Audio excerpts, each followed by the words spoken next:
What's going on, guys? Today we're going to be going over the missing link to your athletic performance. No, it's not juggling. So the missing link for athletic performance is using mobility as the foundation of your training. So a lot of athletes focus only on strength training, right? When I was in college, I was told, yeah, the more you can bench, squat, deadlift, and power clean, the more explosive you're going to be as an athlete. And so I focused on getting all of my numbers up, but I kept getting hurt and I didn't see the domination that I was supposed to be seeing on the mat with those numbers, right?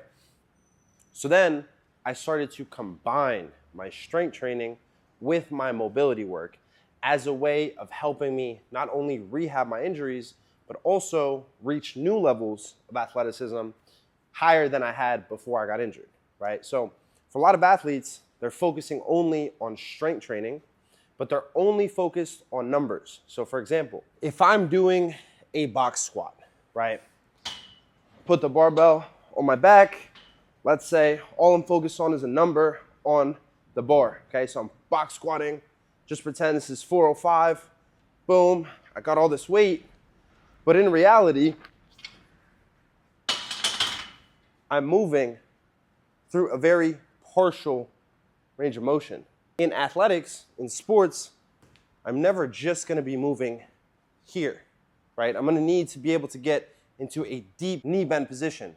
I'm gonna need to be able to fully squat and flex and extend my joints.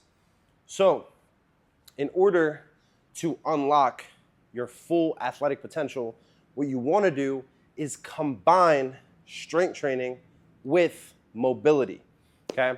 A lot of coaches will tell their athletes, yeah, when we're in the weight room, we're just focused on getting strong. Stretching, like, you do that on your own.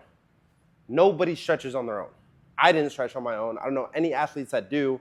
Yeah, maybe you do 30 seconds, toe touches. Okay, cool. That's not actually gonna improve your mobility though, because you've probably been doing that for like 6 months to a year and you're still at the exact same point that you were at.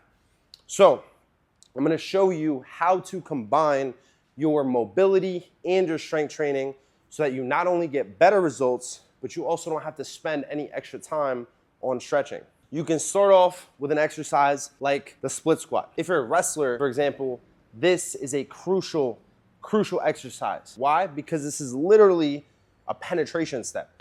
Every time I shoot, my knee goes over my toe. So I need to be able to not only access this range of motion, but be strong here. Because the more weight I can split squat with my knee over my toe in this deep knee bend position, the stronger my knee is gonna be, the more protected my knee is gonna be when I'm wrestling, when I'm grappling, when I'm doing jujitsu. Just so you guys know, I did not start here. And this is why progressions are important. When I got into this type of training, I was rehabbing from multiple knee ligament tears, okay? I tore my MCL, my meniscus, LCL, and my other LCL. So when I started, I was just doing body weight split squats right here on the bench with my front leg elevated.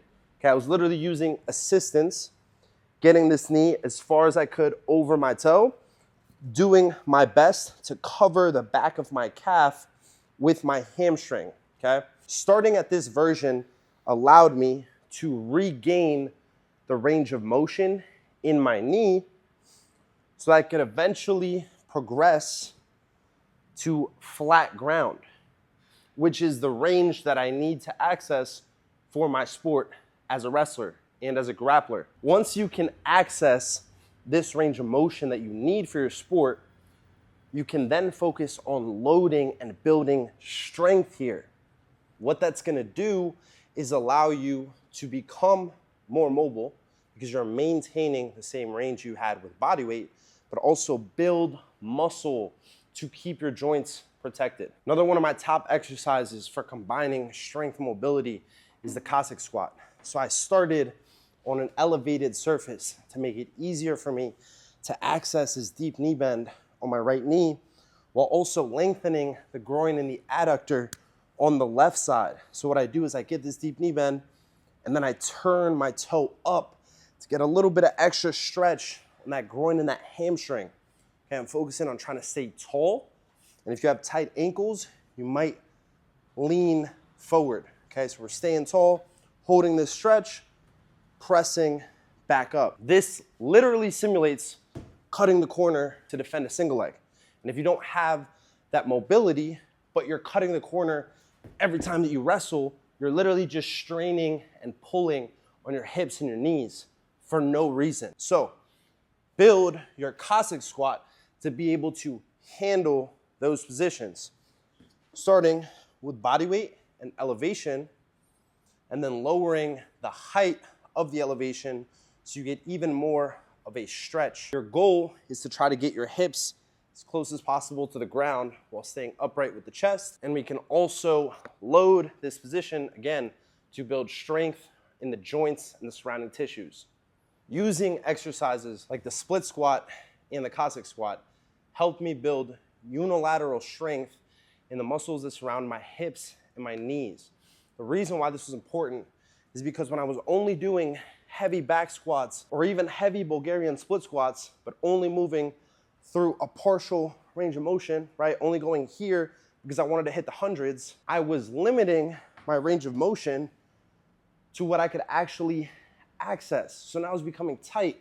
Even though I was strong, I only had access to a partial range. This led to tightness and imbalance in my hips and my knees, which ultimately resulted in injuries. So our focus when combining mobility and strength training is not only increasing our strength, but also evening out imbalances between left and right side. Once we've addressed the imbalances in the lower body, we want to start to focus on the core, okay? So we can do this using a coil, right? Here I'm coiling using a landmine. This is called a blade isometric. And I'm driving my elbow down into my hip. So what this is doing is activating my core muscles, the muscles that wrap around my torso, specifically transverse abdominis and the deep internal obliques. Okay, so what I'm doing is I'm literally side bending, shortening one side of my core and lengthening the other. This is literally the same thing you would be doing when you're shrimping in jiu-jitsu. If you're tight and imbalanced, which most people are, I know I was when I first started training like this, you probably have one QL muscle that's tighter than the other. The QL inserts into, it's one of the deep lower back muscles, okay? So every time you side bend, that QL is moving and activating. So if you have one side that's a little bit tighter than the other, it's always pulling on your spine, your rib cage, and your pelvis, shifting things more to one side than the other. So we can balance this out by using our coil. You don't have to start with the landmine. You can actually start on the wall. So all you're gonna do is use a simple wall coil, starting with one hand on the wall, stepping that same side leg back and across. So my goal here is, again, evening out the sides of my torso. So what I'm gonna do is keep this arm straight, drive this elbow down and back. So I'm making my right side my long side, and my left side is my short side. I lean forward, getting up on the toe. All I'm gonna do is just breathe into this position. Okay, I'm driving my hip up and forward, elbow, down and back, and you'll feel that internal oblique start working right away. What that's gonna do is lengthen one side and shorten the other so you become a little bit more balanced between sides when you're side bending. You're gonna feel this in jiu-jitsu again. When you're shrimping, right, to defend side control from the ground, but also when you're hand fighting and wrestling, right? When I go here, I'm literally bending my head over my foot. I'm side bending. This side of my body is getting long. This side is staying short to defend my front leg, right? So let's say I'm in a collar type position, right? I'm here, long through the right side. My left side is short, defending my front leg. So I'm in a coil position. Here, here. If you're not training this and you have imbalances, you're just putting unnecessary strain on your spine and your lower back. So what we do is we start with the wall coil, and then we load it. We add resistance. We can start with a landmine screwdriver. So I'm up on my toes, feet together, and I'm leaning forward into the bar. Just like I would be in wrestling. It's forward intent, right? I'm not just gonna let my opponent push me around. I'm driving forward into the bar, and then I'm gonna lift one elbow, hike the hip, drive the other one down. Okay, so I'm activating that internal oblique. Boom, doing the same thing on the other side. This is the first variation that we can use with the landmine to really activate those rotational core muscles. And then you can make it more dynamic by adding a split switch with the feet.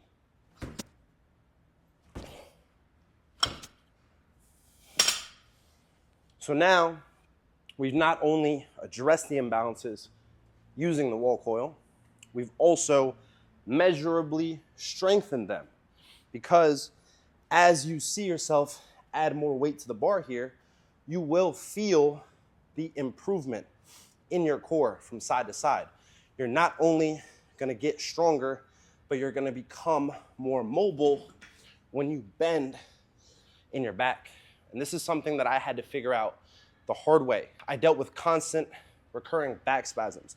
My back would literally lock up on me, and it happened in a coil position. I was wrestling, somebody tried to spin behind me, I lifted my arm up and I tried to Iranian, and as I lifted and I coiled, I bent to this side, my back locked up. So I had to learn firsthand how important it is to strengthen that side bend. And if you think of the majority of exercises that you're doing in the gym, almost every single one of those exercises you are doing with your head in the center of your body, right? Squat, head in the center, neutral spine.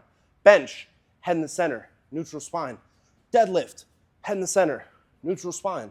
Okay, great. There's nothing wrong with those exercises. But if all you're doing in the gym is training this, neutral spine, brace the core, what's gonna happen when you go to do something dynamic, like bending with another human being that weighs the same amount as you, 180 pounds over your head? Your body's not able to handle that because you didn't train it to. So the last exercise to help you combine your strength and mobility to unlock your athletic potential is gonna be the seated good morning, right? Because this is a position you need to master as a wrestler, as a grappler, even as an MMA fighter, because you need to fully access the hips and the glutes. So you can start off with just body weight, right? The goal is pushing the hips back, leaning forward with the chest, getting abs to bench without rounding the lower back. Why this position carries over to wrestling is because it's literally my wrestling stance.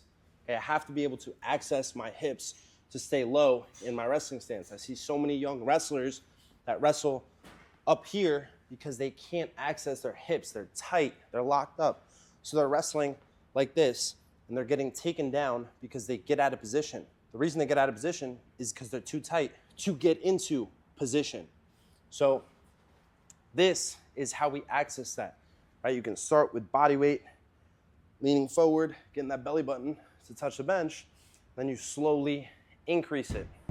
You can use dumbbells, leaning forward with the chest, pushing the knees out, getting that stretch in the adductors, and then driving the hips in. So I'm fully lengthening through my adductors and my glutes to help me better access this position that I'm gonna have to be in when I'm wrestling. I already know what your fat strength coach is saying, that, no, that's just mobility work. That's not actually gonna get you strong. Okay, great. Tell him to send me a video of him doing a seated good morning with a barbell on back with even 50% of his body weight. I guarantee you he can't, because he's tight. So that's just showing you how you can build strength with this movement, right? You start with body weight, boom, add dumbbells, and then progress to barbell on back. We have guys here at the gym hitting over 200 pounds with a barbell on their back. So you're building strength. It's not just mobility training.